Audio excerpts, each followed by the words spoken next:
How bigger looking butt could be a sneaky sign of autism and ADHD?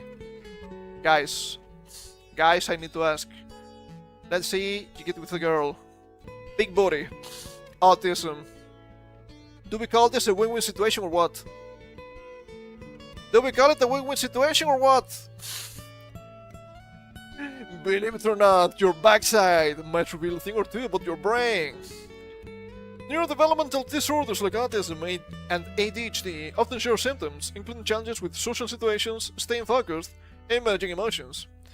But research suggests there could be a surprising clue hiding in your rear view. A prominent tush. Ah, tush? What a fun word. You don't see that a lot. I like it. Come on. Is this a guy? That's a guy. We don't want to see that. This usually isn't about genetics or body shape. Instead, it's often linked to a common postural issue called an anterior pelvic tilt. Oh. A little bit less exciting than what I was expecting. With this condition, the front of the pelvis tilts forward instead of staying neutral, causing the lower back to curve inward more than normal. The result? Embelder sticks out and gluster protrude, creating what some people call a duck butt. For the duck face! Hey, this is 2013, right? Almost. While anyone can have an anterior pelvic tilt, it's common in children with autism or ADHD. I think it's clear I don't have autism or ADHD. My eyes kind of flat. Sorry to disappoint. Despite me exercising a lot, it's kind of flat. Whoops. Thankfully I'm not a woman, I suppose. Across the US, an estimated 1 in 31 children aged 8 and older has been diagnosed with autism. A wide-ranging condition affecting learning, behavior, communication, and social interaction. If you're on TikTok, it might be like 27 out of 31. Self-diagnosis, I hate that. In 2022, about 1 in 9 US children aged 3 to 17 at some point received the diagnosis of ADHD. Developmental disorder that impacts attention, focus, hyperactivity, and impulsivity. Back in my day, these were just active kids, okay? And thankfully, my sister grew up when she did, and it was not the US. She would be heavily medicated otherwise. There's nothing wrong with being active, okay? Sometimes just people having a lot of energy they need to burn first. I think that's fine. That's not a problem, in my opinion. It actually mellows down a little bit with age, from what I've seen. Probably not everybody.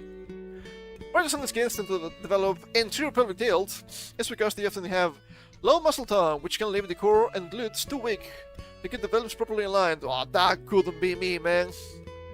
Oh, what do you mean low muscle tone? Oh, I would be a menace with hand tracking. An absolute menace. Sitting for long periods or repeated movements like toe walking can also tighten their hip flexors and lower back, pushing the pelvis even further out of position. See, another sign I don't have autism. Toe walking? I do that sometimes, but on purpose, right? I found at some point that strange movements with the front of your feet can improve your efficiency while moving. You can move faster without spending more energy, which is nice. But every single time I've broken my shoes was either the sole just collapsing on its own or the heel part. Yeah, literally the opposite. On top of that, many children with autism or ADHD struggle with balance, coordination, and body awareness, making it even harder to maintain proper posture while standing or moving. I mean, I was never good with bikes and whatnot, but I would say my coordination and balance are pretty okay. Nowadays, way above average. Taken together, these challenges can lead to a range of postural differences, including important jutting head, rounded shoulders, and a tilted pelvis. I'm trying to justify myself as not autistic, okay? It's just a common perception of specific types of streamers, especially tubas, always being autistic. No, I'm just strange. Which I guess is good enough. Or maybe not, I wouldn't know. Among standard researchers used 3D motion analysis to compare walking patterns and found that school-aged children with autism tended to walk with a more forward-tilted pelvis than the typical developing peers. Interesting. I mean, if you have a fat ass, that doesn't mean you have autism, okay?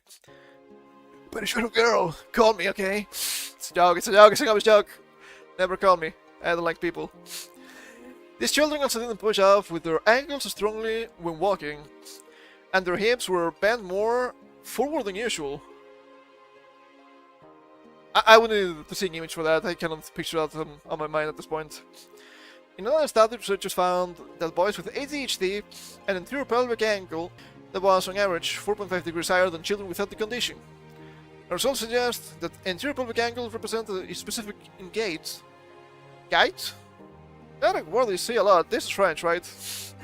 Very well related to ADHD symptoms, the authors wrote. While anterior pelvic tilt isn't a problem for everyone, it can sometimes cause pain in the lower back, hips, and knees. It can affect movement, including balance and speed. The good news is that the exercises that stretch the hip flexors, strengthen the glutes, hamstrings, and core, such bridges, planks, leg lifts, and wall sits, can help keep the pelvis properly aligned. That's pretty good. Speaking of planks, it has nothing to do with this, but I thought it was interesting. I used to do planks a lot back in the day. It's been quite some time, and I still retain some of that strength. Yesterday I was doing my exercises, and this week has been a little bit all over the place. So instead of having my push-ups on Tuesday, it was actually yesterday, so it was a little bit weird. But it was really cold, so I attempted to do the push-ups while still wearing my socks. I was gliding all over the place, and it felt more like doing planks than actual push-ups. I did my usual number of push-ups anyway, but I was really feeling it in the abs. People need to know. I say that working with a physical or occupational therapist can help make these exercises fun for children with autism or ADHD, also tailoring them to specific needs, such as sensory sensitivities. Well, I guess it was pretty Nicki Minaj. She autistic? I wouldn't know. This article's title is itself sneaking deceptive. I mean, come on, it's...